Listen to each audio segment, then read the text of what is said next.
All right, the short swing. On that one, I tried to not take the club much back past here, and I was able to hit it pretty daggone solid. So we've all been told that we need to swing short to have more accuracy. You're gonna have less moving parts. It's just gonna be a simpler, more efficient golf swing. And there, I hit that ball after the rollout, 218 yards, probably carried close to 200 yards. So it's possible to make a short swing and have a lot of power. But what gives? Sometimes we make a short swing and it feels fantastic like that one. Other times we make a short swing and the power goes out the window. We feel tight, we feel quick, and it's just going all over the place and has the exact opposite feeling of what we were setting out to do.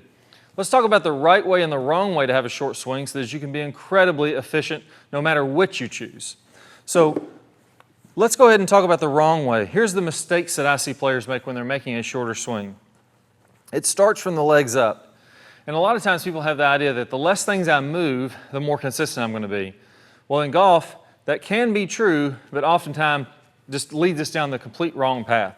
So if I lock in my knees, I'm not going to get very much of a hip turn here. And when I don't turn my hips, I'm fully stretched out with my body about right here. Now you notice when I made that short swing, I was able to still get my knees to rotate a little bit.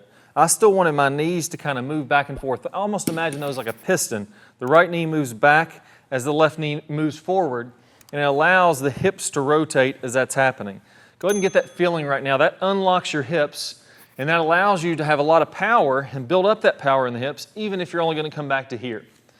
Now, that brings me to the second piece, the hips, the belt buckle. If you imagine there's kind of a laser shooting out of that belt buckle, I want to get this belt buckle pointing behind the golf ball a good amount in the backswing if I'm going to swing short or long or anything. If I feel like, again, I lock my knees in and I just go to here, yes, my swing is going to be shorter, but I'm not going to be able to produce any speed at all. So let me go ahead and try one out where I lock the knees.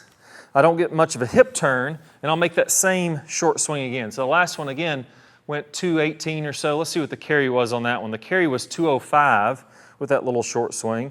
Now we're going to lock the knees and hips in. I'm still going to try to hit it hard. We're going to see vastly different result here. So that one, everything felt very tight and much quicker. Now I happened to hit that one really solid, but the carry distance went down to probably 160 something. So I lost almost 40 yards of total distance on the 6-iron by having that feeling. Worse than that, I could give up the distance, to be honest with you.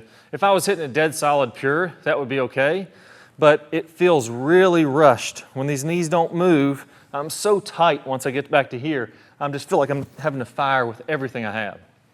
Now, as we move up the chain, what this pivoting of the knees does, once we get those moving, the hips now can move, and then here's the big one. We need to make sure that those shoulders turn. And I like to feel like I'm opening up my chest. So if I take my right hand and I just kind of reach behind me, almost like I'm going to grab something and throw it at the golf ball, or reach up and grab something off a shelf here. Notice how that opens up my right side of my body. We're going to notice my knee naturally starts to pivot back like that. My hip starts to pivot back, and now I'm really wound up. I'm really loaded up here. That's getting me in a very powerful position to where from there, I can go ahead and let everything come back out in front. Plus, I'm not getting steep when I'm doing that. So a lot of times players, when they get short, they'll get steeper like this, club's too vertical. If I get that unwound, get that behind my body like that, really feel like I'm letting that right side of my body clear open. Now I have plenty of time to go ahead in the downswing and make a really powerful swing there too. So think about it this way. I'm going to go ahead and let my knees pivot. I'm going to let my hips pivot and my shoulders pivot as I go back. That's going to get me in this position. Now if I want to put my hands straight out in front of my body and have this club on plane, that can be as long of a backswing as I make, and I'm still going to have tons of power from there. From that position, all you need to go ahead and do is just go ahead and swing on through to a good full finish. That's probably the last mistake that I see everybody when they're getting short and tight. They start doing one of these where nothing moves and it's kind of a lashing at it with the arms. I still want to get loaded up so that I can feel loose and free flowing, even if I have that shorter swing. And I definitely want to go ahead and make sure that I finish with my chest all the way around toward the target. And that doesn't come from flexibility in my chest. It actually comes from letting those knees pivot the other direction and my foot kind of swivel around to let my body face the target. I'm not stretched here at all. I feel completely relaxed. Actually, I feel like I'm just standing and talking to somebody on the screen. That's the feeling that I want you to have as you complete your turn. Not that you're really stretched out. You're not looking like Gumby out there, not very flexible like these tour players. I just want you to go ahead and finish it by pivoting your body on around like that. So again, I'll make a shorter swing here, but I go ahead and use my body. I let my knees, my hips, and my shoulders move, and I'll still have great distance, even if I stop a little short of parallel. Yeah, that felt great there. Nice little draw back on the target. That may even be better than the first one. So it's going to be pretty similar, just a little over 200 yards of carry. And you'll notice on that one, I may have gone a little farther back than I felt, but I felt like I was making this swing right here. Now, this is a very important key. This is actually one of the fundamentals of my top speed golf system. I call it the power turn. And no matter if you want to make a little short swing and be compact, or you want to make a big long John Daly swing, the real thing that matters is we have to rotate those shoulders in the backswing, and then we have to deliver that energy through the ball in the follow through. That's what I call the power turn in my top speed golf system. Now, I want to share a couple secrets with you that if you're stiff as a board, you feel like there's no way I can turn, I'm going to show you some secrets in this next video that are going to allow you to turn effortlessly. You feel like you won't be able to stop turning. So I'm going to play a preview of that video here in just 1 second. All you need to do is go ahead and click the card that pops up on the screen. If you don't see one of these cards, don't worry.